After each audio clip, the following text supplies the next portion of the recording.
Macbeth is perhaps one of the most difficult of Shakespearean roles to play. He must be a soldier, a warrior capable of unseaming a man from the nave to the chops, in other words, of splitting him neatly in two with his broadsword. He must be capable of murdering a king and then of stabbing the king's drugged and defenseless guards. All this. And yet he must be also a sensitive, imaginative man. In some strange way, a poet. The tragedy of Macbeth is a poetic drama, and most of the characters speak in verse, but none with the imaginative intensity of Macbeth. Notice the imagery which floods his mind as he contemplates the murder of King Duncan. Besides, this Duncan hath borne his faculties so meek, hath been so clear in his great office, that his virtues will plead like angels trumpet-tongued against the deep damnation of his taking off, and pity like a naked new-born babe striding the blast, or heaven's cherubim horsed upon the sightless couriers of the air, shall blow the horrid deed in every eye, and the tears shall drown the wind. The king, in one sense, is the decisive element in the play, or rather, I should say, the power of the king, the Elizabethan conception of the monarchy. Most Elizabethans did not think of power as coming from the people. They thought of it as coming down from above, from God, to them the ultimate source of power. The king has the power, they said, because God gave it to him. The king was God's representative on earth. Macbeth, as I mentioned, was probably written for presentation at King James's court, and James, as we know, liked to think of himself as a direct descendant of Banquo, one of the chief characters of the play. Thus James would have taken great pleasure in the downfall of a man, Macbeth, who dared to kill a king, the Lord's anointed. There is, however, an interesting point here. When the play opens, the kingdom of Scotland is in grave danger. Decisive battles are raging, battles in which King Duncan, too old to fight, has taken no part. Duncan's eldest son, Malcolm, appears to be something of a weakling. About to be captured, he has been rescued by a good and hardy soldier. But at last, the war is won, the kingdom secure, thanks chiefly to Scotland's three greatest thanes, Macbeth, Banquo, and from the battle in Fife, Macduff. All three have journeyed to the palace to receive Duncan's praises.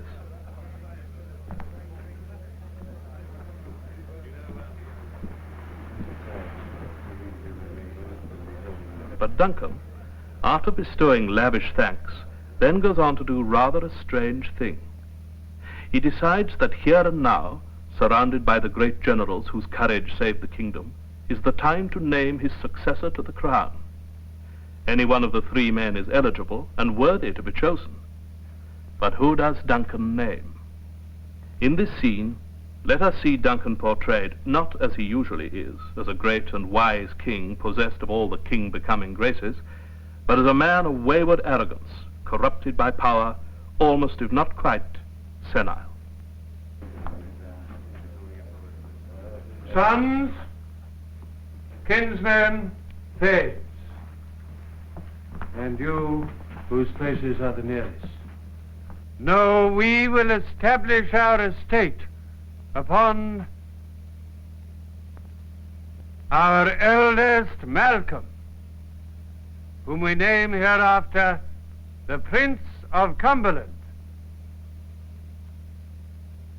Now, I don't say, mind you, that Shakespeare's company would have presented King Duncan as a corrupt monarch at James's court.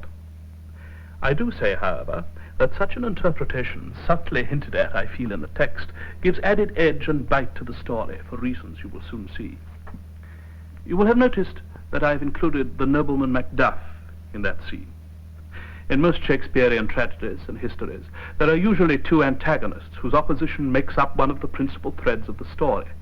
In scene after scene, the conflict between them mounts almost unbearably until at the end they confront each other in a terrible life and death struggle.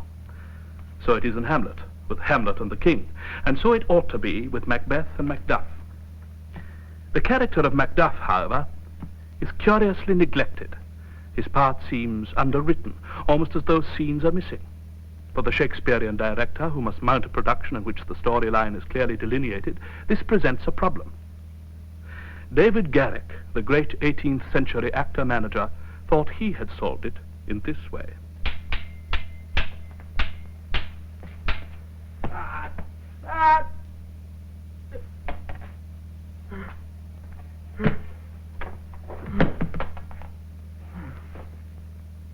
This for my royal master, Duncan. This for my bosom friend, my wife. And this for the pledges of her love and mine, my children. 'Tis dark. The scene of life will quickly close. Ambition's vain, delusive dreams are fled. And now I wake to darkness, guilt, and horror. I dare not ask for mercy. It is too late. Hell drags me down. I sink. I sink. My soul is lost forever. If you have already read Macbeth, you will recognize that these lines are not Shakespeare's. They were, of course, written by Garrick, who played Macbeth. Not only has he given lines to Macduff in which he sums up his grievances against Macbeth, he has provided himself a star with a dying speech on stage, whereas in the original text, Macbeth is killed off stage. In my view of the tragedy of Macbeth, the conflict between Macbeth and Macduff must be clearly stated from the beginning and clearly delineated as the play unfolds. Macbeth and Macduff must be presented on a certain level as symbols, together with the great nobleman Banquo, symbols of the king becoming graces, those qualities which made up what the Elizabethans considered to be a perfect king. Banquo is the courtier, a diplomat, and, as we shall see, a compromiser. Macbeth, courageous, honorable, we are told, loved well by Macduff, and more important, imaginative and ambitious. Macduff is the soul of loyalty. He is, we are told, noble, wise, judicious, a man who places love of country above all. Taken all together in one man, these qualities would make up a perfect king. Separately, they lead to tragedy. Macduff's sense of loyalty, we find, leads to the death of his wife and children.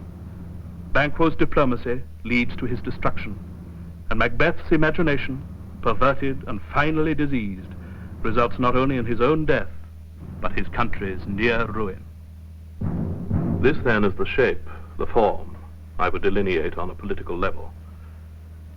On this level, Macbeth is a play about power, power relationships, the politics of power, if you will. This, I believe, was Shakespeare's intention.